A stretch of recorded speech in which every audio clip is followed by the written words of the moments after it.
Welcome to The Loop, your online home for music, arts and culture, bringing you live sessions and interviews with bands, poets, authors and artists. First up, the inimitable, incomparable and in-your-face Twistettes.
We're the Twistettes and you're watching The Loop. Foo Fighters, The Colour, The Shape, because that was the first album I bought for myself. I remember going along and kind of listening to it on the little headphones and like making it felt like a very big decision between a couple of different albums, and the Foo Fighters one. Melody. Yeah. Because it takes me quite a while to work out what lyrics are. Lyrics are like probably the most important thing to me, like what people are saying and what a song say. So I suppose the melody's the first hook, but I would like keep listening based on the lyrics probably. I'm not always convinced I even know lyrics to our songs, even when I'm singing. South Korea, like we went and played, which was just an amazing city, such a cool place. The people that were there at the gig like had listened to our songs and knew our songs and were kind of singing along, so even though we'd never like played a gig there ever, there was people that kind of knew our songs and what we were doing, so it's kind of it was cool. That was surreal. When at the barras as well, because that was always when you're younger, it's like a proper big gig venue. The Twistettes' first gig was at a place called People in Glasgow. It was just like loads of different acts that came up, and it was just such a cool thing as well, because it was the night was really eclectic. It was run by Mark that does Traffic on Records and is in Giant Babies and things. That was our first kind of run out with the Twistettes. We were so nervous as well, weren't we? Yep. I actually went up to Mark and I was like, can you just like put us on really early because we're so nervous we can't sit here and watch anymore. Get us on now. Barrel lines. Probably though, because of the type of music we play, it's that kind of we like kind of grotty, kind of sweaty little venues that you can really get a really big atmosphere going. Nice and Sleazy's like that's a cool, like we did our last album launch at Nice and Sleazy's. That was an absolute riot of a gig. At one point there was a guy, like there was like loads of people crowd surfing and stuff, and there was a guy like actually hanging from the roof, kind of like headbutting the ceiling as they were playing. It was bonkers. Kind of randomly came out of my head, but it's probably a bit of a nod to like a lot of the kind of 60s girl groups that we like that kind of stuff, kind of tying in with that, and also like making kind of funky loud music kind of danceable, I think, as well. June the 1st at Mcalpine in Glasgow. That's a good advert because I love that, but I love that pub. That could be one of my favourite venues as well. That'll be the single launch, and we'll have a video out by then as well. Yeah, then we'll have our launch in September probably. Hopefully a small UK tour, and then we're really hoping to get over to Europe.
That was Juliet from the Twistettes.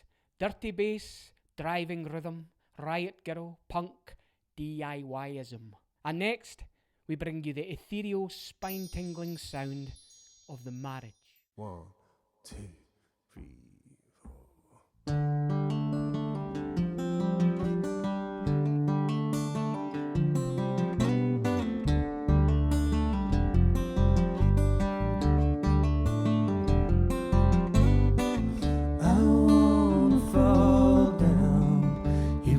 So heavily honest, I wanna fall down.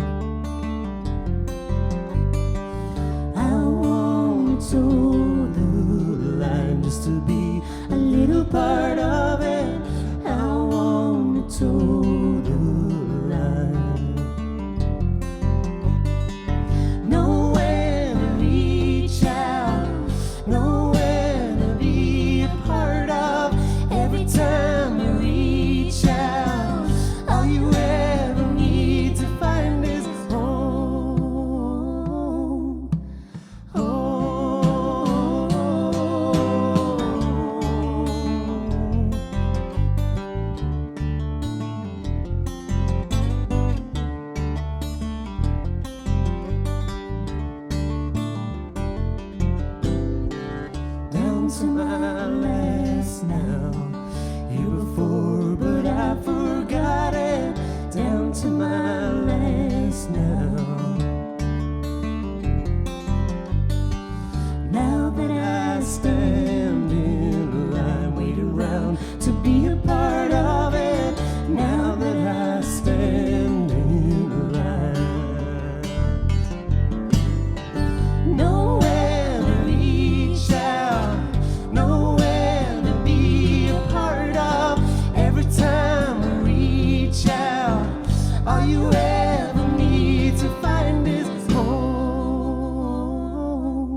awful.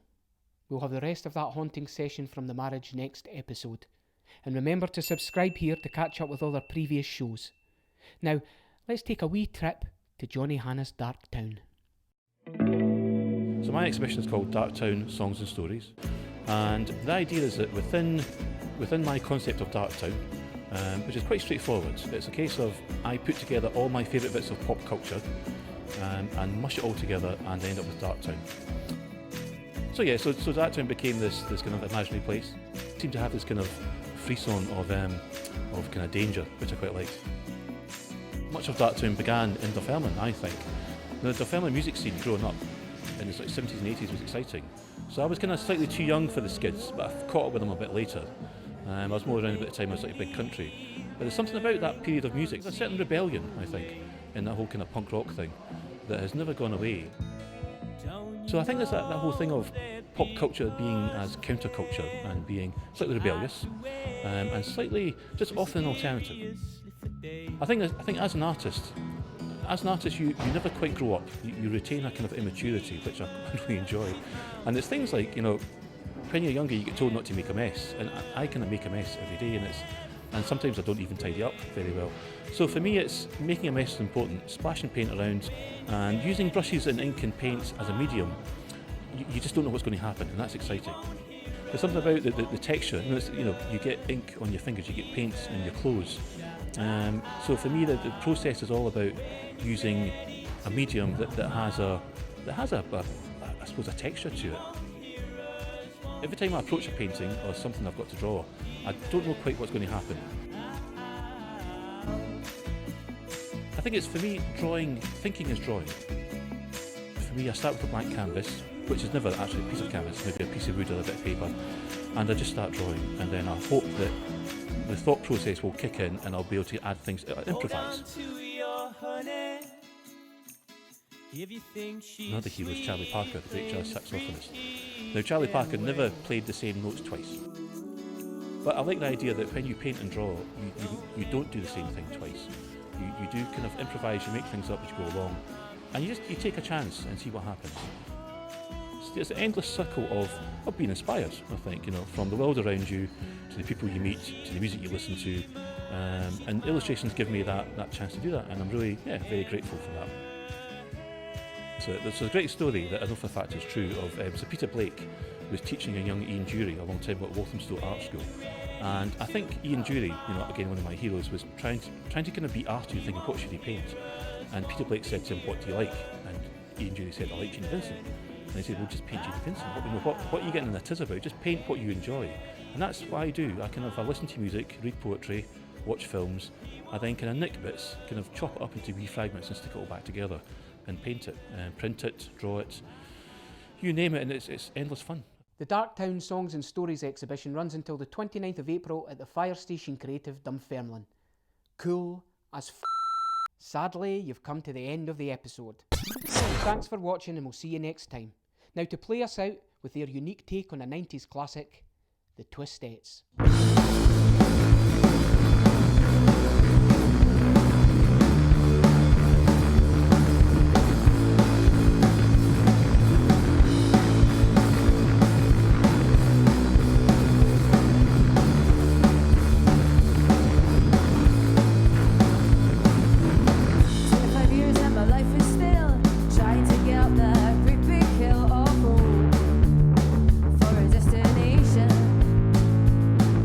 I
Remember and give us a thumbs up